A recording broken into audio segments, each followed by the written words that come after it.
parents et amis avec Gilles Parent.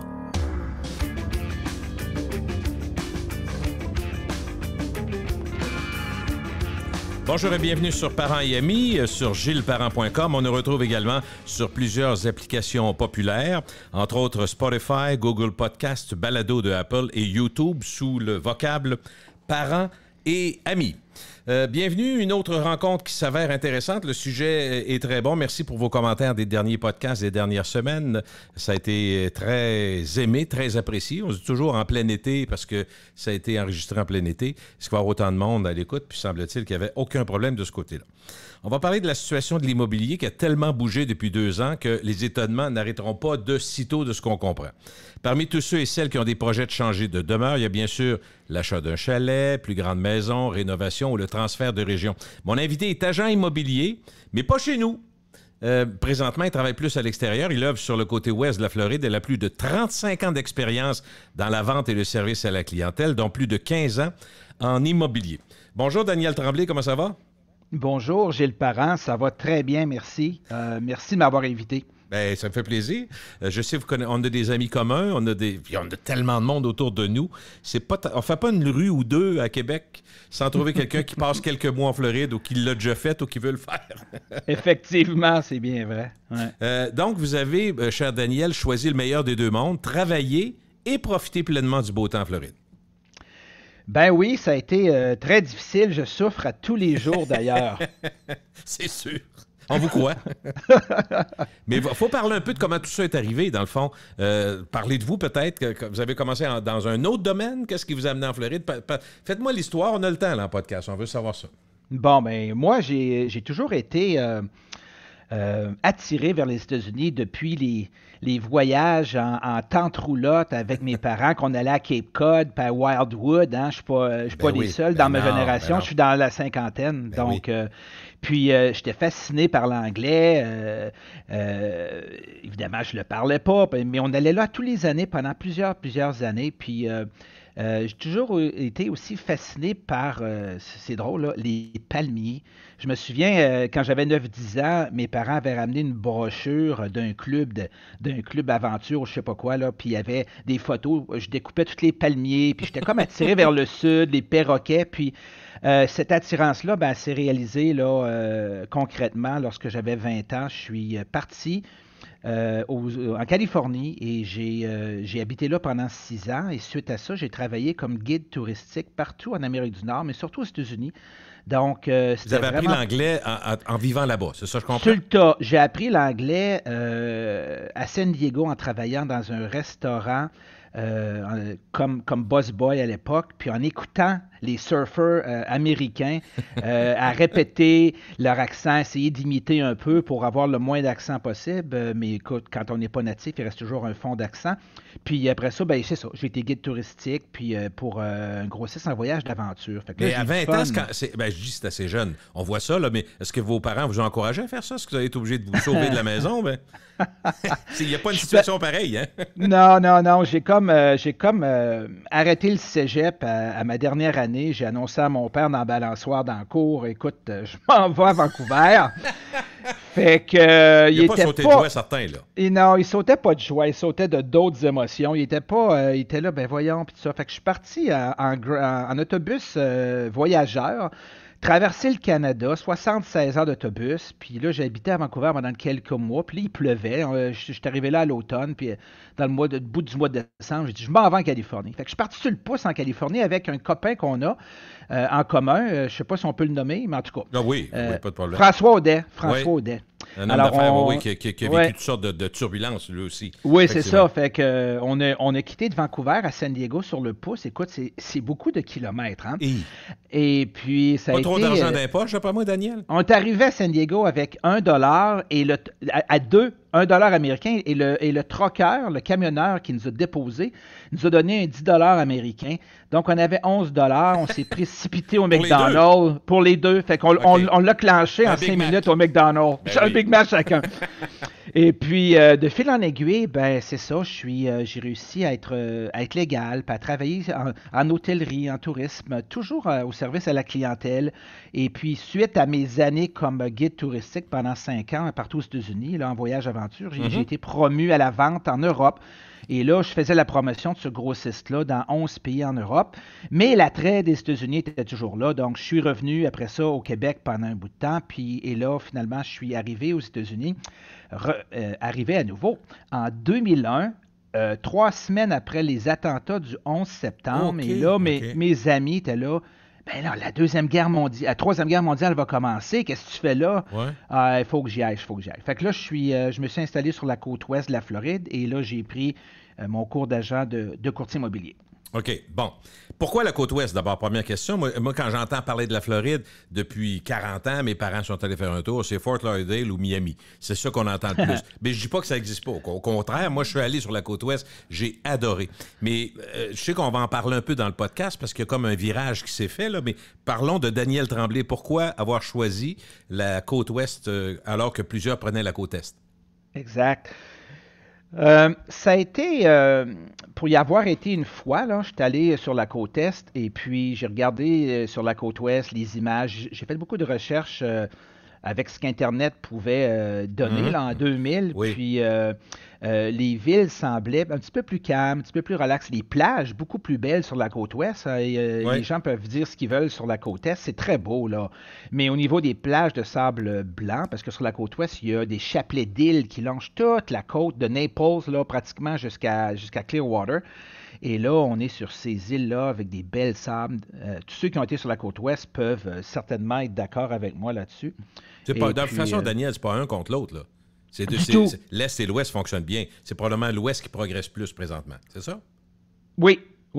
Il y a comme, c'est un peu une rivalité comme Québec-Montréal, un peu, là. On est tous dans le même patelin, on parle tous la même langue. Il fait froid ou il fait chaud dans notre cas partout. Sauf que c'est ça, c'est différent. Donc, je peux en parler plus en détail si tu veux tout à l'heure. Ben oui, on va s'avancer vers ça, il n'y a pas de problème. Donc, les premiers pas comme agent immobilier, c'était... Est-ce que c'était décidé quand tu arrives en Floride en 2001, je veux faire mes cours puis être agent immobilier, puis servir probablement à l'époque ton objectif, ça veut dire, comme j'ai fait le tour du monde, je me suis promené pas mal, mais je connais bien le Québec. Il y a la langue qui est une barrière encore pour beaucoup de monde en 2001. C'est peut-être moins vrai aujourd'hui, on en parlera, mais est-ce que l'idée de l'agence d'être agent immobilier était déjà ancrée avant de partir? Non, c'est pas venu tout de suite. À ce moment-là, je travaillais avec François Audet encore. Ouais. J'ai passé la moitié de ma vie avec lui. Hein. C'est mon plus grand buddy. Et puis, je lui ai comme annoncé que, en fait, que je m'exilais encore une fois aux États-Unis. Donc, on s'est séparés au niveau de l'entreprise pour laquelle je travaillais pour lui. Puis, et là, j'ai passé 6 mois sur la magnifique île d'Anna Maria, qui est au sud de Tampa, à me promener, à faire du bateau, à faire de la méditation, à faire mon millionnaire, même si je ne l'étais pas. Puis, suite après 6 mois, je me dis, bon, ben c'est bien le fun, là, mais... Faudrait que je fasse de quoi? Faudrait que je fasse de quoi. Et puis là, la vente, j'ai toujours puis le service à la clientèle, j'ai toujours été là-dedans. Donc, j'avais un agent qu'on avait contacté, François et moi, pour un autre truc en Floride. Puis, je suis allé le voir. Je dis, écoute, j'aimerais ça travailler. Tu m'engagerais-tu? Il dit, ben oui, fais ton cours. Et puis là, j'ai fait mon cours en 2001 et puis j'ai commencé.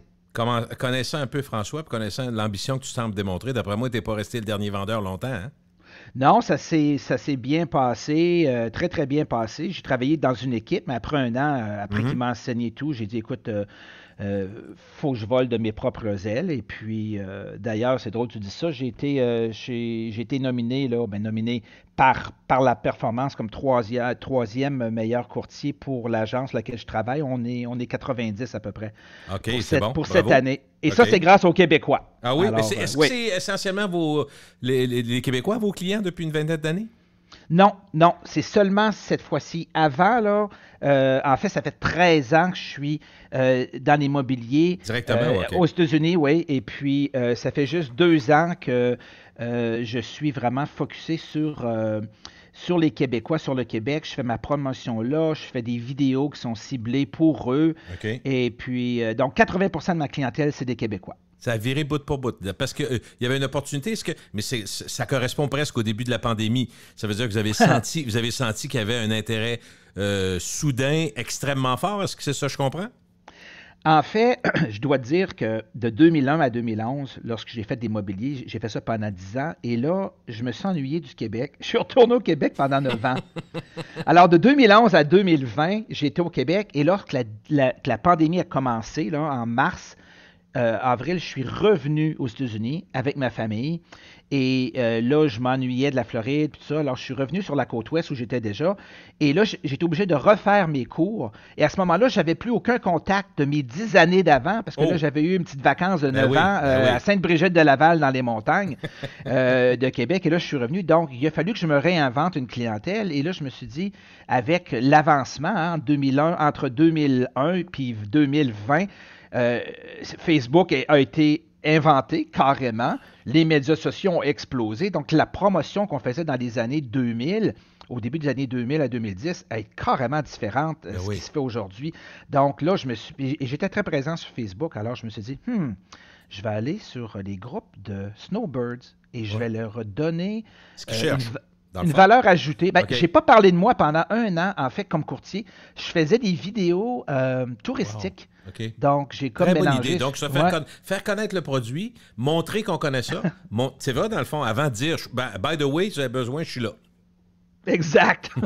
Exact. Après 1 an, je me suis affiché comme courtier, et puis là, ça a décollé. Il faut dire que cette année-là était un petit peu plus difficile pour moi parce que le Québec a comme fermé. Hein? Ils ont barré. C'était très sévère au Québec, Les Québécois ont arrêté de voyager. Donc, toute ma clientèle était comme au Québec. Et puis là, après la première année, je pense qu'il y a eu une genre de petite révolte pour plusieurs. Et là, ils se sont mis à vouloir sortir du Québec.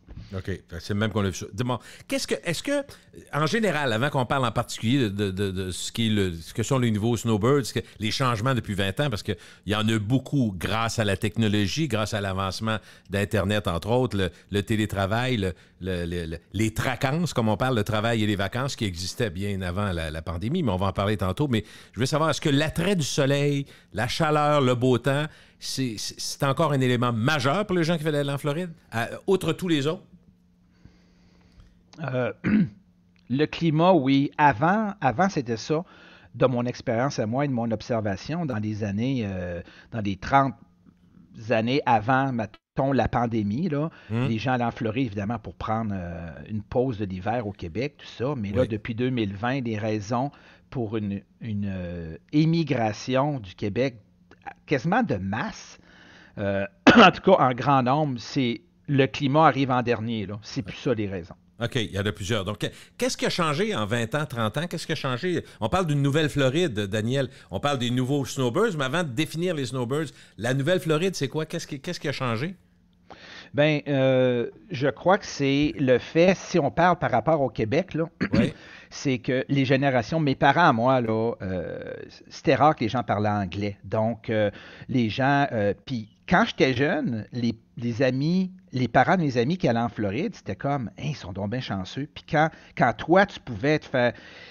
quand j'avais un ami qui allait à Orlando, à Disney World, c'était comme, hey, t'as été en Floride. C'était comme gros, la Floride. En 1980, là, c'était comme, hey, ils vont en Floride, eux autres. Hey, ton oncle a un condo en Floride. C'était comme, ah oui. Puis un condo, c'était pas. Puis après ça, ben, ça a été surtout les parcs de maisons mobiles pour une génération de Québécois qui parlaient un peu moins anglais. Donc, ils se regroupaient, c'est ça, pour se sécuriser. Oui. Exact, Gilles. C'est exactement ça. Puis c'est correct. Les communautés font ça souvent. Si on veut avoir un sens de sécurité puis profiter. Ça se voit partout dans le monde, Daniel. Ça se voit partout dans le monde. La ghettoisation, d'une certaine façon, les gens qui se regroupent, pas nécessairement vivent tous ensemble, mais garder contact, se connaître. C'est rassurant, puis c'est le fun de parler sa langue. Même les gens qui viennent au Canada, c'est la même chose dans l'entourage de Toronto, Montréal, les grandes villes. Il y a ça. On le vit même à Québec un peu. Il y a des communautés qui vivent ensemble. Pas nécessairement tous sur le même terrain, là, comme ça se voyait en Floride. Mais je veux dire, c'est pas non naturel que de vouloir avoir des aptitudes. Il y en a qui c'est le contraire. Il y en a qui disent, moi, essayer d'être loin des Québécois pour pas me faire déranger, mais tu dois voir les deux. Mais c'est drôle. C'est vrai, il y a de ça aussi. Mais quand même, ça s'explique, là, ça se voit. C'est pas unique aux Québécois de vouloir se rassembler quand on est dans une culture différente. Qui se ressemble, ça semble. Hein? L'expression n'est pas là pour rien, puis je comprends ça. Mais là, les jeunes, quand je dis les jeunes, même les gens de mon âge, surtout dans la quarantaine, cinquantaine, ben, on a appris l'anglais. On est beaucoup plus. Ben, on parlait tantôt que c'était rare que les gens allent en Floride, mais là, après ça, on regarde juste depuis les années 2000. C'est très récent, là. Depuis 10-15 ans, là, tout le monde s'est mis à aller dans des tout inclus. Ouais. Une semaine de vacances. Oui. C'était comme. Puis là, ce qui était une chose, quasiment on allait là pour un voyage de lune de miel, c'était rendu monnaie courante. Vrai. Les couples vont là 2 fois par année, une semaine à Puerto Vallarta, une Un autre groupe semaine de à filles, Cuba. un groupe de gars, des chums de Exact. hockey. Non, c'est vrai que ça s'est très libéralisé. Fait que c'est devenu quasiment fast-food. Aller dans le sud, c'était comme, c'est plus compliqué. Tu t'achètes ton billet, tu t'en vas. Fait que plus les générations sont jeunes, plus ils parlent anglais. Donc, la barrière de la langue, ça fait, qui était plus là ou moins là, ça fait que les gens se sont dit, ben, je vais aller voir ailleurs qu'à Hollywood, puis Fort Lauderdale. Je vais aller voir, tu sais, ils étaient plus à l'aise d'aller à Tampa, aller ailleurs. Donc, il y a eu une ouverture à d'autres endroits de la Floride que juste des pockets de French Canadian, de Canadiens français qui se rassemblaient tous. Ça existe encore, puis il y a encore un attrait parce que les vols directs l'été. Moi, je connais beaucoup de gens d'affaires qui sont plus dans des maisons mobiles. D'ailleurs, on voit les parcs qui ont été fermés. On a vu ça là, aux nouvelles. Okay. Les parcs de maisons mobiles qui sont rachetés pour construire des tours de condominium. Ils vont avoir leur propre condo, dans le fond. Ils vont s'en aller, pas nécessairement tous ensemble, mais ils vont j'allais dire, s'installer plus confortablement. Peux-tu dire ça? Oui. Et puis leur chum pas loin, puis on va faire du bateau ensemble. Jouer au golf. Oui, le golf, ben oui, c'est ça.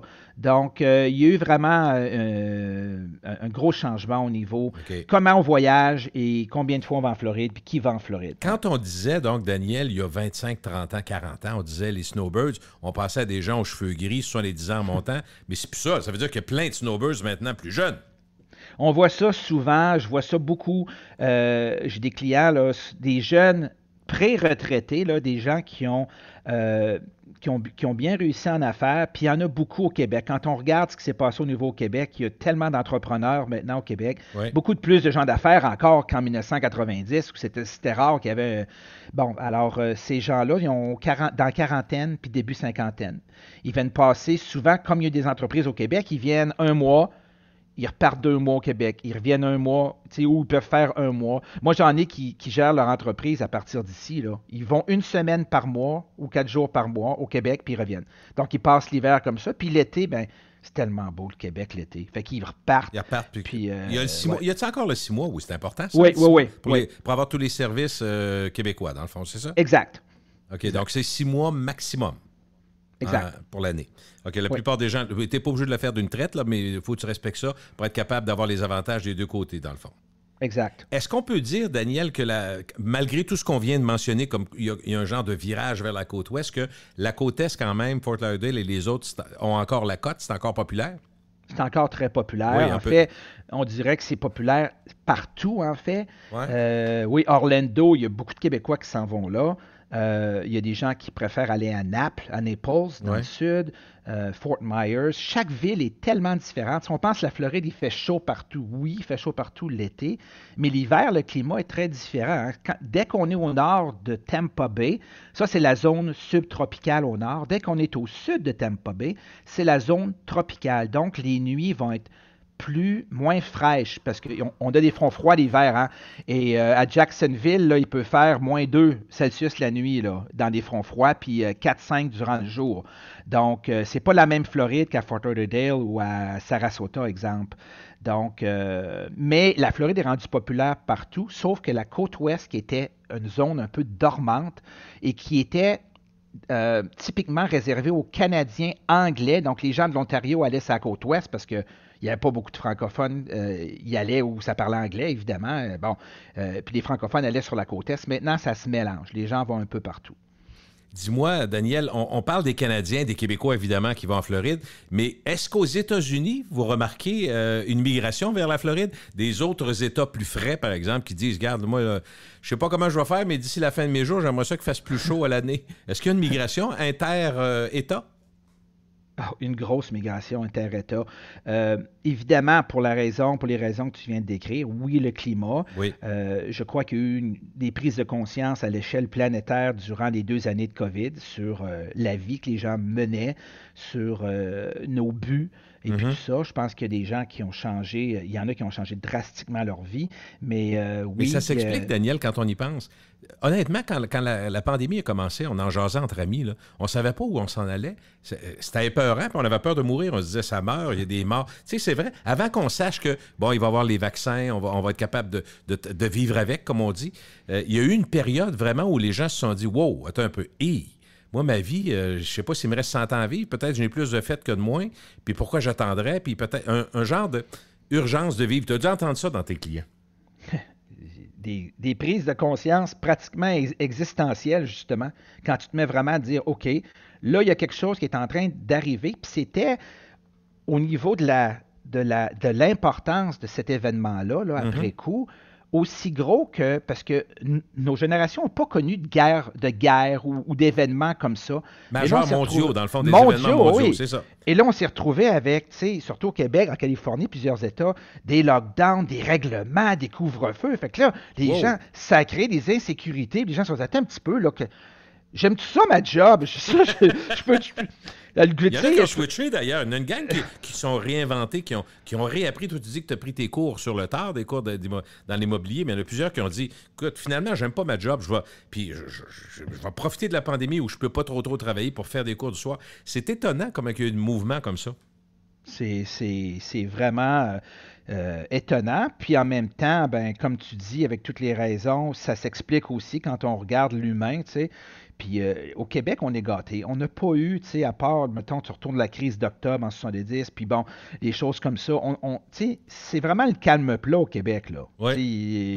On fait nos choses, on voyage beaucoup intra-Québec, on est très un peuple homogène en général, et là, on se retrouve avec une crise comme ça. Là. Les gens ont été ébranlés, puis ils le sont encore. Oui, effectivement. Est-ce qu'on sait combien de... Parce que la Floride, donc l'attrait de la Floride est loin de s'estomper. Ça, je le comprends très bien, Daniel. C'est assez clair dans nos discussions. Mais est-ce qu'on sait en statistique, parce que toi, tu es là-dedans, combien de gens déménagent en Floride, si on le dit par jour, par mois, par semaine, par année? C'est quoi les chiffres? C'est drôle que tu demandes ça parce que j'étais justement là-dedans la semaine dernière avec d'autres agents. On regardait toutes ces statistiques-là.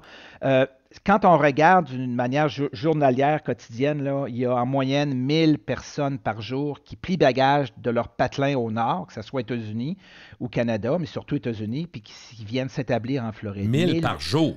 Par jour. Chaque jour qu'on se lève, il y a 1000 personnes qui viennent déménager en Floride.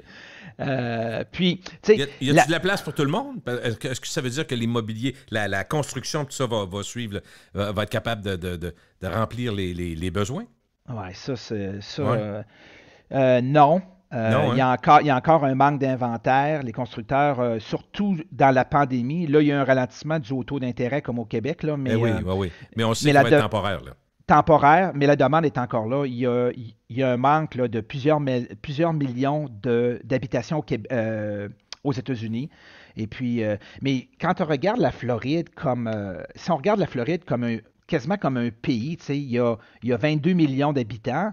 Au Canada, je pense que c'est 38 millions. Donc, c'est presque, bon, il y a 130 millions de visiteurs hors État qui visitent la Floride annuellement. 130 millions. C'est énorme. Alors qu'au Québec, on parle de 15 millions annuels. Mais sur les 15 millions, il y en a 11,6, c'est de l'intra-Québec. Ouais. Donc, comme je disais tantôt, les Québécois voyagent beaucoup au Québec, mais ici, les Américains voyagent beaucoup entre États. Donc, ça fait qu'il y a beaucoup de va-et-vient c'est ça. Ça bouge en Floride, c'est certain. Ça bouge et le fait qu'il y ait une plus grande flexibilité maintenant des endroits où on peut aller, les régions où on peut aller. On a bien connu, évidemment, Fort Lauderdale et Miami, comme on le disait, et quelques autres patelins autour. Là, maintenant, la côte ouest est plus populaire. Est-ce que vous le voyez avec deux raisons principales, c'est-à-dire, comme on disait, on a appris plus l'anglais, donc plus à l'aise de se déplacer, et aussi le télétravail, parce que on parlait de gens qui font 1 mois, 2 mois au Québec, 1 mois, mais on en connaît aussi qui font, même s'ils sont 2 mois en Floride, ils vont se dire, regarde, moi, du matin, de 9h à midi, je travaille, l'après-midi à la piscine ou au golf, mais ils font ça tous les jours, donc c'est un genre de télétravail, mais on n'a pas quitté complètement le travail, donc c'est plus facile d'imaginer qu'on reste plus longtemps. Est-ce que ça reste ça, télétravail et la facilité avec la langue, qui explique pourquoi on étend l'intérêt pour la Floride? Oui, c'est une des raisons pour laquelle les Québécois qui ont commencé à travailler à partir de la maison dû à la COVID, et là, les employeurs se sont dit, ça me coûte pas mal moins cher de l'avoir à la maison. Il est aussi productif, puis je peux fermer 3-4 bureaux, tu sais. Fait que ces gens-là, ces Québécois-là, ont réalisé qu'ils pouvaient travailler à partir de n'importe où. Donc, ça leur permet d'être ici plus longtemps, un gros 6 mois. Mais s'ils veulent garder leur assurance, comme on parlait, santé, bon, ils reviennent au Québec, là. Mais c'est pas ça la grosse raison là, de l'immigration qui viennent en Floride. Évidemment, il y a les Américains qui, eux, c'est plus facile parce qu'ils sont légaux. Donc, eux, ils se disent, pourquoi travailler au New Jersey à partir de chez moi alors que je pourrais être sur le bord de ma piscine à travailler? Parce que le New Jersey, hein, ceux qui ont été là l'hiver, c'est comme le Québec, c'est gris, il y a du béton. Oui, c'est venteux, puis c'est froid. Humide tout le temps, oui. Tu sais, Gilles, ça me fait penser toujours... des fois, je me dis, comment ça, tous les Américains du Nord sont pas tous en Floride, pas en Californie? Parce que si c'était les Québécois, si au Québec, c'était la Floride à Montréal, avec les palmiers, puis il n'y aurait pas un Québécois dans le Nord, là. Tout le monde serait à Montréal, tu sais. Non, c'est sûr. Donc, c'est encore très, très fort.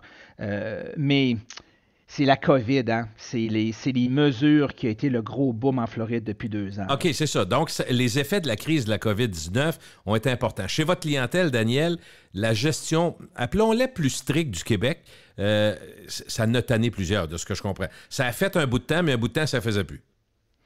Ça faisait plus.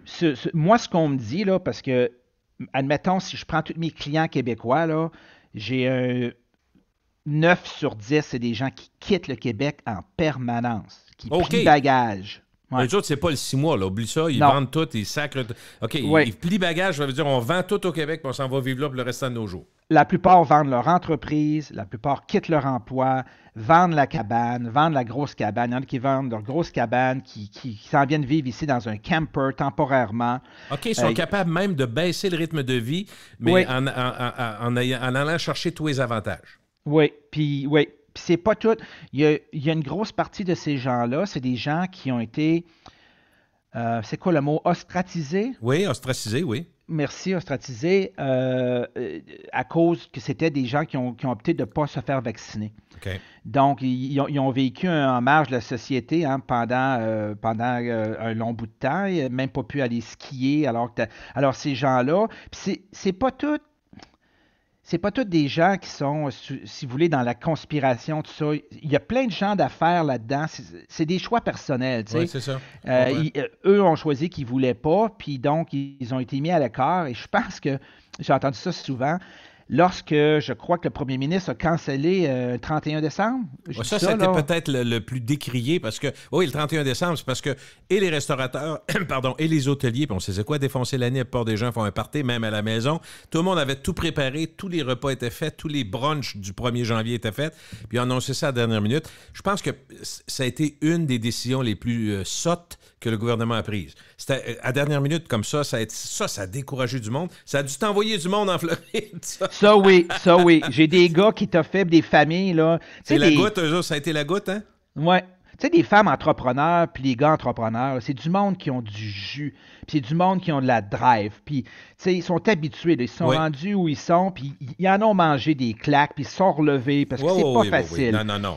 Mais pour eux autres, là, pour eux autres, ça a été une claque d'en face, puis ils se sont dit non, là, c'est assez, c'est la goutte, puis ils ont pris leur décision parce que ça prend du courage pour quitter, vendre et repartir à zéro. C'est pas tout le monde qui ont ça. Non. Des fois, quand tu amènes la famille aussi, tu as une responsabilité additionnelle. Là.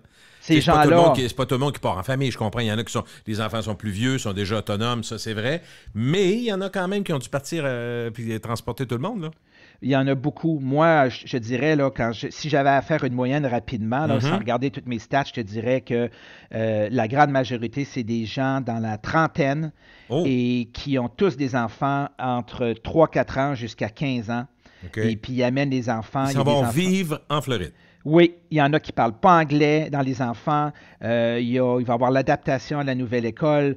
Les gens, écoute, ils ont pris leur décision. Fallait-tu qu'eux, personnellement, soient... À bout pour vraiment décrocher puis vendre ton entreprise au Québec? Et là, ces gens-là viennent ici légalement, là, donc ils ont contacté des avocats. Okay. Ils sont la grande majorité. Ils payent les droits d'entrée, tout ce qu'ils doivent. Okay. Oui, ils s'en vont avec des visas E2, donc ils vont soit s'acheter une franchise, soit partir un nouveau commerce, mais la majorité vont acheter un commerce déjà existant et ils doivent créer de l'emploi. C'est pas facile de venir aux États-Unis légalement, là. Y a beaucoup de gens qui avaient ce rêve-là, et là, suite à avoir parlé à un avocat, ils se rendent compte que je peux pas. Tu sais, j'ai pas soit les moyens ou soit je peux pas prendre ce risque-là d'amener toute ma famille. Mais il y en a qui l'ont dans la tête, ça veut dire qu'il va y en avoir d'autres qui vont le faire, là. Parce que quand tu l'as dans la tête, là, tu te dis, dans la vie, en couple ou entre amis ou n'importe quoi, même dans notre famille, souvent, on a des projets, souvent, honnêtement, on manque de temps pour toutes les faire, mais c'est correct aussi d'avoir des projets. Mais ça, c'est un projet pour plusieurs fondamentales, là, qui se disent, moi, mais je pourrais me passer d'une partie de l'hiver ou tout l'hiver au complet. C'est pas tout le monde. Il y en a qui en profitent beaucoup de l'hiver, puis c'est parfait. Mais c'est pour ça, quand tu parlais d'ostracisation tantôt, c'est ce que plusieurs n'ont pas aimé quand on a commencé à nous dire, si vous avez un voisin qui pendant la COVID, qui fait quelque chose de pas correct, fait de la délation, là, ça commençait à être des conditions humaines qui étaient un peu désagréables. Commençait à planter son voisin, à appeler la police pour dire que lui, il y a 3 chars devant chez eux. C'est pas des belles relations, on comprend? Fait qu'il y en a qui n'ont pas aimé.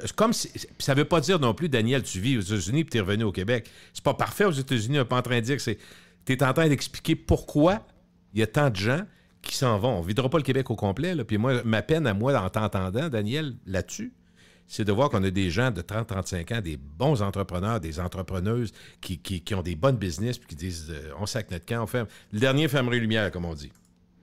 Écoute, c'est vraiment un bon point que tu parles là, de voir ces gens-là qui créent de l'emploi au Québec et là qui ferment boutique, qui s'en viennent ici. On perd du bon monde, ça, je veux dire. Oui, on perd du bon monde. On peut les comprendre, là. Il y a plein de raisons. On a expliqué plein depuis 30 minutes, là. Mais il reste qu'on... Tu sais, par chance... Il va en rester parce que c'est pas facile, puis il faut vraiment vouloir. Et puis, il y en a peut-être qui vont venir, puis qu'après 6 mois... Ça fera pas, peut-être, ça se peut. Ils vont revenir parce que non... si on oublie le côté politique des États-Unis, là, parce que moi, c'est jamais ça qui m'a intéressé. Moi, j'étais fasciné par les États-Unis parce que à cause de la géographie et de la topographie puis des climats différents. Parce qu'on sait, on est dans l'Ouest américain, dans le Sud, en haut, dans le Nord, au centre, tout est différent. Alors qu'au Québec, on se promène, c'est beau. Écoute, la Gaspésie, Charlevoix, c'est tellement beau. Sauf que ça reste à peu près le même climat partout. Mais aux États-Unis, on a une grande diversité. Ça me fait penser un peu à l'Australie, où on a un grand territoire, puis c'est très, très diversifié. Donc, il y a beaucoup d'États-Unis, dans le fond. Puis même au plan moral et politique et au plan social, il y a plein d'États-Unis. Tu sais, le Sud, le Centre, l'Ouest puis l'Est, c'est tellement différent. Fait que c'est vrai que c'est plus de 50, pas 50 pays différents, mais quand même, c'est tellement vaste, puis il y a tellement de différences à cause de la culture, à cause de l'immigration, à cause de l'histoire. C'est pas banal. C'est pas banal. Non, c'est pas banal. Les Américains peuvent être très différents les uns des autres, dépendamment d'où ils sont nés, tout ça. Ouais.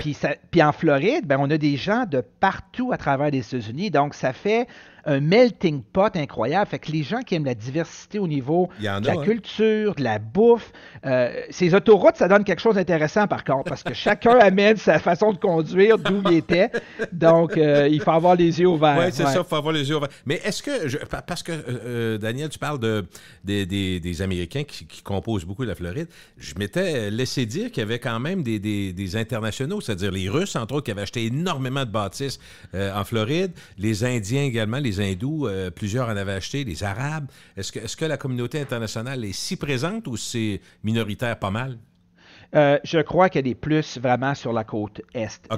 Miami attire beaucoup ces investisseurs-là étrangers. Le les Chinois, Oui. Sur la côte Ouest, c'est un petit peu plus américain. Oui, c'est vraiment là. Parce que, écoute, quand on parle, mettons, Miami, c'est vraiment super, Miami, là. Quand on va là, c'est le gros jet set, c'est la grosse ville, mais les vibes sont très différentes. Il y en a qui adorent ça. Boca Raton, c'est une autre histoire. Juste pour te dire, Gilles, comme à Naples, sur la côte ouest, dans le sud, à la même hauteur que Fort Lauderdale, l'âge moyenne est de 66 ans. L'âge moyenne. Alors qu'à Saint Petersburg, c'est 36 ans. Oh! Donc, lorsque les Québécois me contactent, parce que souvent, ils vont me retrouver sur un des nombreux sites Facebook où je m'affiche, admettons qu'ils me parlent, on aimerait ça aller à Naples, connaissez-vous, non? Quel âge avez-vous? 36, 33, vous avez des enfants de 4-5 ans? Ouais, je dis, bon, Naples, c'est peut-être pas la meilleure place, parce que le soir, il n'y a pas grand-chose à faire. Okay. Les plages sont très, très belles. Peut-être faudra aller plus dans le nord, dans la grande région de Tampa Bay, par exemple, s'ils sont déjà... Mais c'est ça qu'ils veulent de toi, dans le fond, savoir à quel genre d'environnement, quel est l'entourage, quel est le lien, les gens, l'âge, la démographie. Qu'est-ce qu'on va retrouver si on veut vivre là? C'est ça qui est important. Oui, parce que chaque ville est différente. T'sais. On pense Floride, les gens pensent mer Palmier. Oui, mais attention, là, chaque ville est différente et vraiment différente l'une de l'autre, surtout sur la côte ouest, puis même sur la côte est aussi. Tantôt, je parlais de Miami puis Boca Raton, puis si on compare Tampa avec Fort Myers, c'est le jour puis la nuit. Donc, dépendamment de vos intérêts, dépendamment de ce que vous aimez faire, si vous êtes des jeunes qui aiment sortir, ben c'est ça. Puis la côte ouest, je dois dire que c'est plus sécuritaire. Donc, on a beaucoup de jeunes familles. Pourquoi ils s'intéressent? C'est qu'ils ont fait leur recherche sur Internet. Okay. C'est la génération. Les statistiques de criminalité. Okay. Exact. Puis ils se disent, c'est plus sécuritaire, c'est plus familial. On veut une communauté clôturée. Ouais. Puis on veut des bonnes écoles. Donc, il faut dire que la côte ouest a la main gagnante là-dessus. Okay.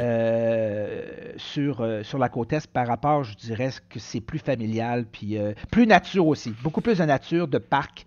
Est-ce que Tampa Bay est le vaisseau amiral du côté de l'Ouest? C'est la région où il y a le plus d'intérêt présentement, la plus grande croissance? Oui, les gens disent on aimerait ça aller vivre dans la région de Tampa. Mais maintenant, la région de Tampa Bay, quand j'ai le Tampa Bay, là, ça l'englobe Clearwater, ça l'englobe Saint Petersburg, ça l'englobe évidemment toute la région urbaine de Tampa, ça l'englobe aussi Bradenton et Sarasota. Donc, tout ça, là, c'est la ville. C'est large quand même, là. Oui, c'est Tampa Bay, donc, et chaque ville va être très différente, même au niveau de l'âge. Saint Petersburg, 36 ans. Sarasota, 47 ans de la moyenne d'âge, donc, dépendamment. Donc, je suis là pour les guider parce que c'est important avant tout de parler, c'est quoi tes intérêts, c'est quoi vos intérêts, dans quel domaine vous allez travailler, tout ça. Après ça, je les guide. Est-ce que ça t'oblige, Daniel, par exemple, à connaître les lois de taxes, d'impôts, de savoir exactement ce que ça coûte, le coût de la vie, la taxe nationale, tout ça? C'est des questions, quand tu veux t'établir, il faut que tu saches ça, là? Exact. Surtout comme c'est beaucoup d'entrepreneurs, ces gens-là sont en affaires, donc aussi ont fait leur recherche, mais là, ils valident souvent avec moi. Est-ce que c'est vrai que c'est juste 7% de taxes sur les biens et services? Oui, c'est vrai. Est-ce que c'est combien le taux d'imposition, c'est quoi? Fait que je leur parle. Donc, c'est sûr qu'au niveau avantage monétaire là, pour un entrepreneur, même pour mettons un gars ou une femme. On va dire Donne-moi un exemple avec des prix. Là. Ça va me faire une tête, puis je pense que pour les auditeurs et auditrices, ça va être plus simple à comprendre.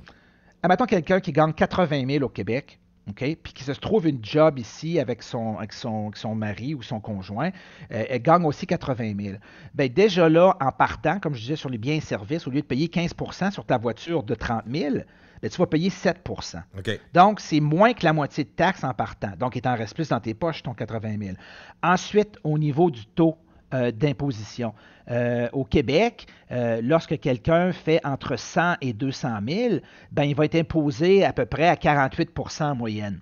OK? 48 % Aux États-Unis, ça va être 25 %. Oh! Donc, presque la moitié d'impôts qui te reste sur ton salaire. Donc, 80 000 en Floride, il t'en reste beaucoup plus. Tu sais, il va t'en rester 60, alors qu'au Québec, il va t'en rester 45 ou 44. Donc, on peut se permettre, dans cette optique-là, de gagner un petit peu moins cher puis d'avoir plus. Donc, il t'en reste plus.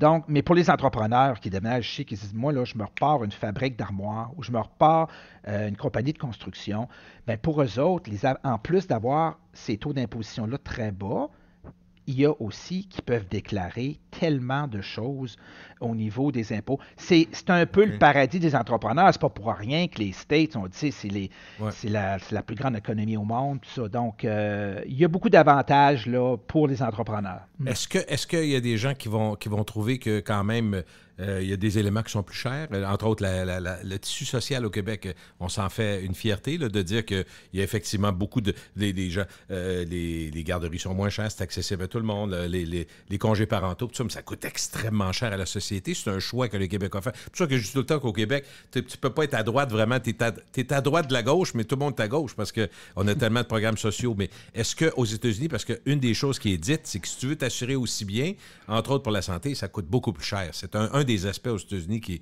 est plus à risque, là, les soins de santé. Exact. Les gens, ça c'est une des 3 premières questions des Québécois qui veulent s'établir ici. Ils me Comment ça marche? Comment ça marche au niveau de la santé. Bon, évidemment, il faut se prendre des assurances privées.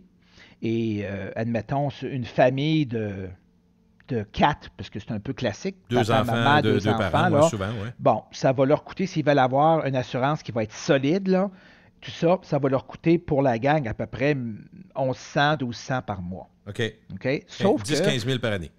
Exact. Sauf que cet argent-là, il est déductible d'impôts. Ah oui? Oui. À la fin de l'année, tu vas pouvoir déduire tes frais d'assurance médicale sur ton revenu. OK, je ne savais pas ça. Donc, on gagne ça. Puis ce qui est aussi déductible, lorsque les gens deviennent résidents, là, ben, tu peux déduire les intérêts de ta propriété personnelle. Admettons que tu payes 12 000 $ en intérêt sur ton prêt hypothécaire, tu le déduis. Et aussi, tu peux déduire tes taxes municipales, tes taxes foncières. Oh! Donc, quand tu ajoutes 1, 2 et 3, je comprends. Tu dis, ben Colin, oui, il faut que je me paye des assurances, mais je peux déduire ça, je peux déduire ça, puis je peux déduire ça. Tu peux déduire ton dentiste aussi. Mais je pense que des frais aussi, tu peux déduire au Québec, des frais qui ne sont pas couverts, là, non couverts au Québec, on peut déduire ça. Mais tu peux déduire donc tes franchises. Donc, ta franchise de 1100 $ par mois, elle est déductible d'impôt. Donc, ceux qui sont les nouveaux snowbirds, ceux qui travaillent sur les 30, 35, 40 ans, est-ce qu'il y a un type de travail qu'ils font? On dit entrepreneur, mais c'est plus des gens en informatique ou dans ta clientèle? Je comprends qu'il y a toutes sortes de genres, mais y a-tu un type de clientèle d'affaires qui se démarque?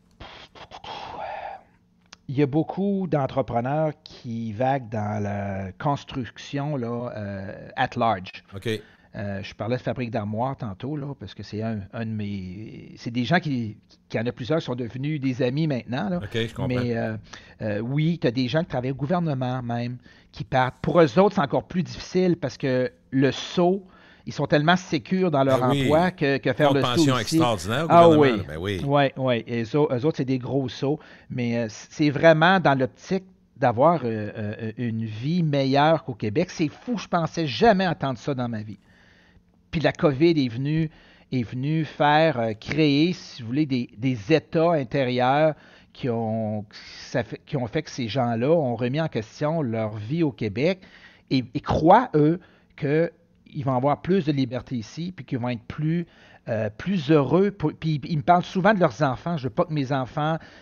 puis ces gens-là ont peur. Là. Ils me parlent d'une 7e vague. Ils ont peur que les masques vont être obligatoires à l'école. Donc, c'est très centré autour COVID. Là. OK, la suite. Une prochaine crise, comment on va gérer? Ça ne nous tente pas de revivre, mettons, ce qu'on a vécu dans les derniers mois. Là. Ben, pas récemment, là, mais mettons dans la dernière année et l'autre avant. Ouais. OK. Donc, j'ai des gens qui m'ont contacté la semaine dernière, puis ça, c'est la première fois, c'est toute la famille au complet. Le mari, la femme qui sont jeunes, papa, maman, et puis le frère et conjointe. Ils partent les 6, ils quittent les 6. Donc, ces gens-là ont toutes des occupations différentes. Là. Et puis là, ils vont s'acheter une franchise, puis ils vont tous travailler là-dedans. OK. Ils vont se créer leur propre emploi au départ ensemble. Exact. OK, exact. Est-ce que, Daniel, vous avez vu, je sais qu'il y en a, là, mais je veux t'entendre parce que c'est sûr qu'il doit y avoir des exemples impressionnants. Je suis allé faire une saucette avec mon frère en Floride l'hiver dernier. Ça faisait un petit bout de temps que je n'étais pas allé. Et lui, il a un condo là-bas. Puis je voyais dans des journaux, je pense que c'était à Beaucaraton ou je ne sais pas trop quoi, il y avait un petit journal là, de la place.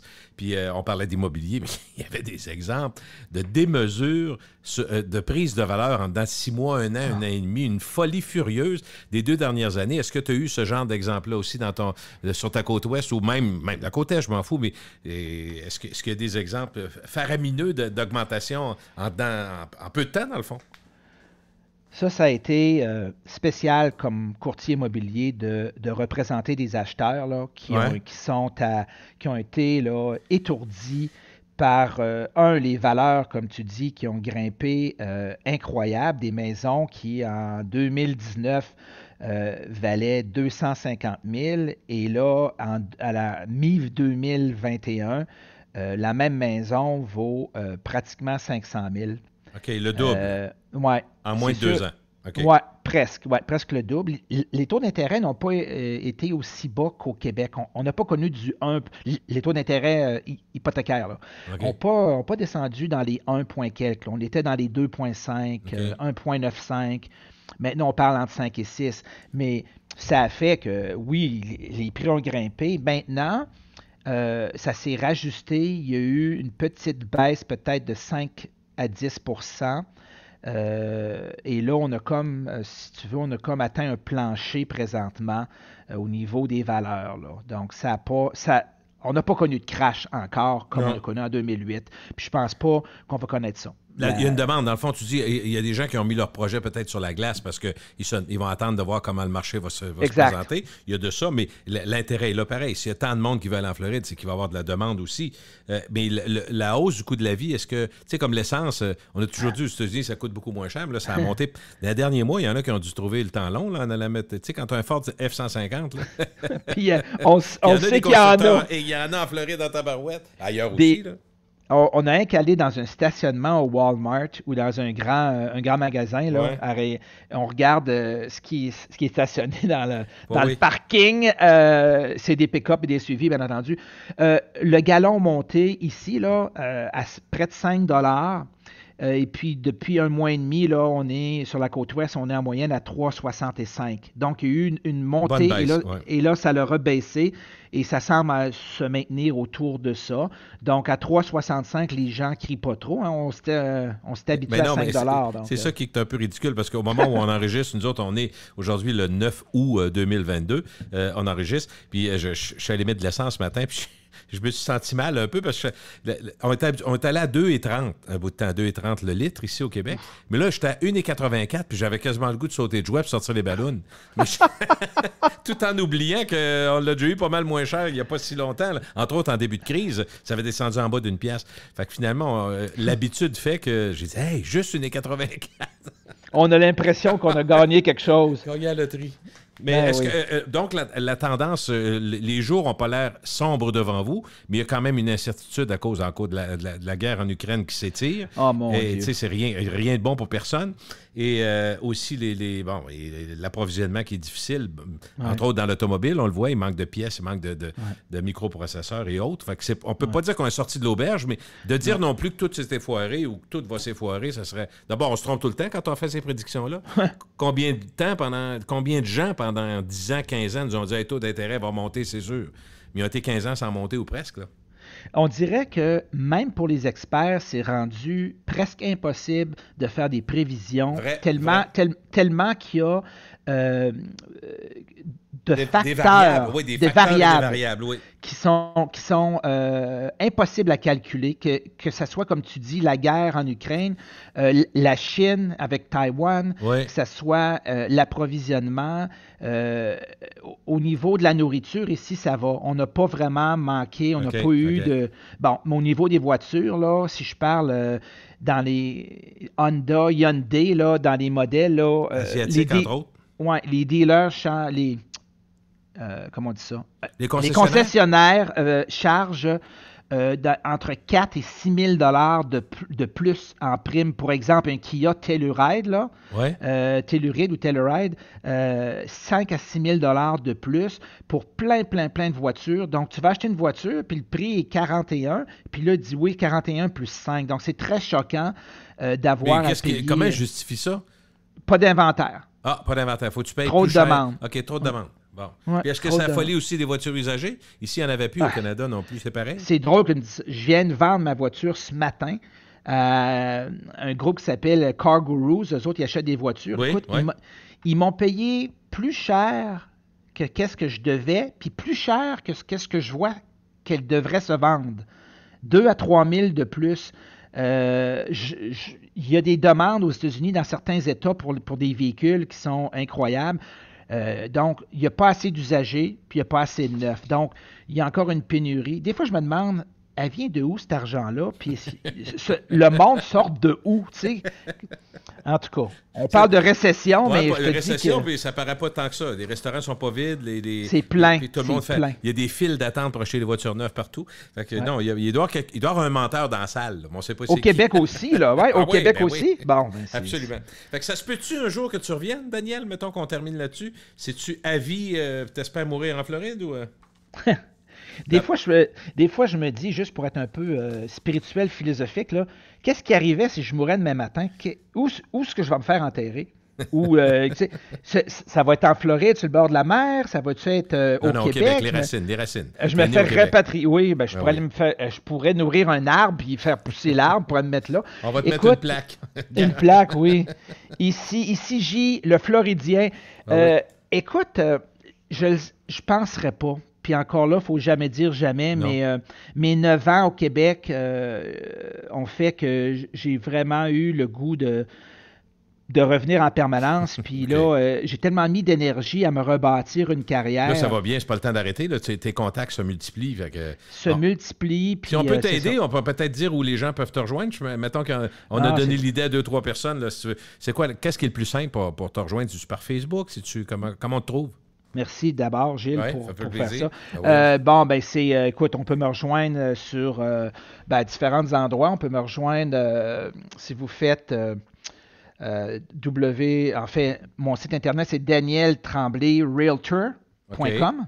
Donc, parfait. Realtor, c'est REALTOR. Mais si on fait Daniel Tremblay Immobilier sur Google, on trouve tout de suite. Si vous faites Daniel Tremblay Sarasota, ou Daniel Tremblay, Realtor, je sors, il va y avoir peut-être 10-12 choses là. Puis en fait, il pourrait aller me voir sur ma page Facebook. Ben oui. Ça s'appelle Florida Minute. Florida Minute. C'est là qu'il y a des chroniques puis tout, parfait. Des chroniques, des vidéos, oui. Merci beaucoup de nous avoir parlé, c'est gentil. Puis je sais qu'il y a beaucoup de gens qui vont écouter ce podcast-là parce qu'il y a de l'intérêt. Il y a de l'intérêt, puis il y a des gens qui y vivent. Il y a quand même... C'est combien de Québécois qui vont en Floride au minimum par hiver? C'est-tu 300-400 000? C'est encore ça? Ou c'est plus sur la côte Est, c'est une coupe de 100 000. Je n'ai pas ces données-là exactes. Là. OK, pas grave. Non. Je suis désolé. Il y en a en masse, il n'y a pas de problème. Merci beaucoup, Daniel. On va aller voir ton site, on va écouter tes chroniques. Salut. Bienvenue. Au revoir. Au revoir.